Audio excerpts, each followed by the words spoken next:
Hoje, a gente continua na sequência de Mateus 9, que é onde nós terminamos ontem no verso 38, e hoje eu começo o capítulo 10, do verso 1 ao verso 4, falando dos nomes das escolhas dos discípulos de Jesus.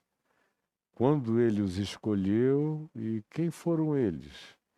E o que é que os nomes desses indivíduos, com as suas alcunhas, nos revelam sobre a personalidade, os traços de temperamento, a cultura dentro da qual eles foram gerados, produzidos, fomentados.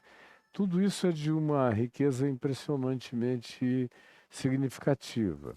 Especialmente porque no dia de ontem, eu, depois de dizer a vocês que Jesus percorria todas as cidades e povoados, ensinando nas sinagogas, eu expliquei que sinagogas eram essas, e pregando o evangelho do reino, qual o significado disso, quando Jesus pregava, o que ele pregava.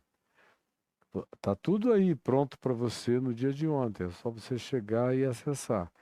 Curando toda sorte de doenças e enfermidades, eu expliquei essas variações e também aquela pergunta: se Jesus estivesse presente num lugar com muitos recursos médicos e científicos para cura, ele curaria tanto quanto curou naqueles dias? Uma resposta que eu dei no programa de ontem, no tema de ontem, eu quero que você vá lá. E aí ele se dirige aos seus discípulos, dizendo-lhes que via as multidões e sentia contorções de natureza visceral. É uma expressão diarreica no grego para definir compadeceu-se. Tinha a ver com o estrangulamento das vísceras em agonia, em movimento, em comoção inevitável, como acontece com os nossos intestinos quando entra numa crise visceral de contorção diarreica, a gente corre para buscar uma solução. Do contrário, a solução corre atrás de nós. E essa é a expressão que os gregos usavam para falar de compaixão. É um negócio que não dá para você, uma vez vendo, percebendo, discernindo, não agir. Não agir. De não agir diarreicamente em amor para socorrer, para resolver a situação e o problema. Você está entendendo perfeitamente a metáfora.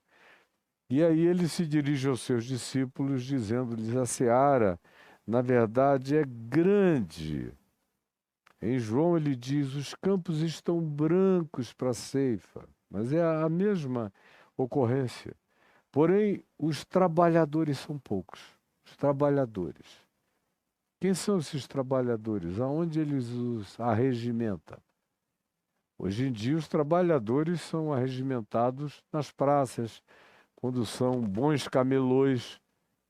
Tem igreja que tem os seus olheiros nas praças. Quando encontram um camelô dando nó em pingo d'água, convidam o cara para ganhar infinitamente mais, para ter casa, ter isso tudo. Receber um treino de 4 meses para aprender a repetir aquilo que a publicidade e o marketing daquela franquia chamada igreja, que é uma seita, e todas elas aprenderam a fazer a mesma coisa, ensinam, aí o cara 4 meses depois é jogado numa igreja como pastor e vai ser avaliado pela quantidade de dinheiro que ele arrecada. Se ele for um grande arrecadador de fundos, ele logo deixa de ser pastor para virar bispo. Se como bispo ele também for, e ele só é medido, e todos só são medidos pela arrecadação de fundos, por quanto entra de grana, essa é a referência, aí ele vira um bispo regional. Se aí ele também se destacar, ele se transforma num superintendente mais amplo. E se ele aí se destacar, ele é trazido para as instâncias superiores da seita imperial, praticada no seu estelionato, em tudo que faz, em tudo que vende, em nome de Jesus, ele é trazido, esse indivíduo, para as instâncias superiores da gestão próxima ao semideus, ao vice-deus que esteja ali na direção daquele grupo. É assim todos eles. No passado começou com uma seita evangélica neopentecostal assim, que fez escola, e hoje em dia quase todo mundo embarcou na mesma história, no mesmo modus operandi. Você que está de longe, na sua inocência, não sabe de nada, é assim que funciona. Assim eles levantam os trabalhadores que não são para a seara do reino de Deus, não são para pregar, para ensinar, para curar de verdade, para tratar, para acolher, para incluir, como o Evangelho de Jesus ensina. Não, não são. Eles são pessoas especialistas em provocar, em manipular, em sugestionar, para vender qualquer coisa, transformar essa pedra aqui numa coisa preciosa para ser vendida para algum desavisado que passe pela vida e compre. Tem gente para comprar qualquer coisa. E estão vendendo terrenos nos céus, mansões melhores ou menores, dependendo da grana que você der, e um bilhão de outras loucuras e de bugigangas pseudo-celestiais que eles oferecem fetichisticamente, e tem gente para todo lado comprando. Então, os trabalhadores contemporâneos são esses capazes de provocar grande levantamento de fundos. Como a gente viu outro dia, um cara aí na televisão que todo mundo conhece e que eu conheço a vida inteira, dizendo: já tentei todos os modos de tirar dinheiro, de levantar oferta. Aí os trouxas ficam aí levantando oferta, não sabem por que não se dão bem. Eu vou ensinar você o método certo para pegar a oferta, para deixar de ser trouxa. Todo mundo viu, viralizou essa coisa nojenta por aí, mas vocês praticamente ficaram tanto empedernidos de coração. Entra por aqui, sai por ali e continua tudo igual, tudo a mesma coisa. Você diz que não gosta, mas continua tudo a mesma gosta. E não mudam nada, dando suporte para essas loucuras continuarem. Aí Jesus tinha acabado de dizer que a seara, na verdade, é grande, mas os trabalhadores são poucos, e disse aos seus discípulos: rogai, usando uma palavra violentamente íntima, visceral, forte, das entranhas intercessórias. Rogai, porque a seara é grande e os obreiros são poucos, rogai ao Senhor da seara, que mande, que envie. Não é a gente que vai capturar pessoas. Não, que ele mande, que ele desperte, que ele faça nascer consciência no coração dessas pessoas, para que a grandeza e o significado e o privilégio do anúncio, do ensino, da ministração, da realização em fatos e obras do reino de Deus, seja no coração delas o maior de todos os galardões, o maior de todos os prêmios, o maior de todos os desafios, a maior de todas as chances e oportunidades. Que o Senhor faça isso, plante isso. Porque quando é o homem que vai, procura, convoca, demanda, desafia, promete, barganha, oferece salário, o que acontece no final é essa coisa nojenta que a gente já assiste no cristianismo há 1700 anos. E especialmente nos últimos anos, no nosso país, na América do Norte, na América Latina, na África, no cristianismo ocidental, que está todo apodrecido, porque os trabalhadores não são trabalhadores do reino de Deus, são aproveitadores das ovelhas, que são treinados para não deixar nem pele, nem carne, nem nervo, nada, arrancam até as unhas, tiram até os dentes, deixam você uma caveira de gente que não presta mais para nada. E no dia que disser não tenho mais para dar, você é descartado aos pedaços, nos fragmentos dos seus esqueletos, jogados no vale dos ossos secos, e eles não estão nem aí para você. Nem aí. E ainda condenam você ao inferno, dizem que você é um desigrejado, que não suportou o abuso deles, e a culpa é sua. Porque saiu dessa cobertura, que é uma cobertura de feitiçaria praticada estelionaticamente, num estelionato horroroso em nome de Jesus, contra a tua alma.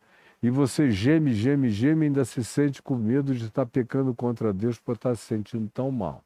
Na mão desses trabalhadores, desses operários da maldade, minando o seu coração até tirarem a última pepita de qualquer coisa da sua vida e do seu ser. Uma vez que Jesus diz, rogai ao Senhor para que mande gente dele, gente com a mente dele, com o coração dele, com o espírito dele, com a atitude dele, com a imagem e semelhança dele, com a disposição de engajamento no caminho dele, para serem esses que me servem, que são os únicos que me servem como trabalhadores na seara do reino de Deus.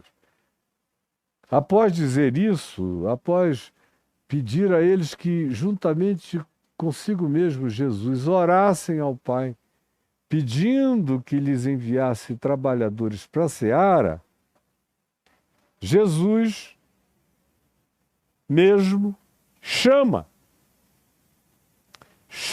oficialmente, claramente, explicitamente, designa inequivocamente os primeiros trabalhadores para essa seara do reino de Deus que foi inaugurada com a proclamação do Evangelho na história humana. Veja bem, a obra de Deus não começou com a pregação da Boa Nova de Jesus no mundo.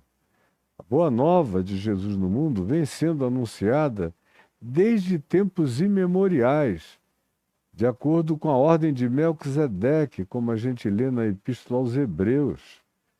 E vem sendo anunciada por toda a terra, se faz ouvir a sua voz e as suas palavras até os confins do mundo.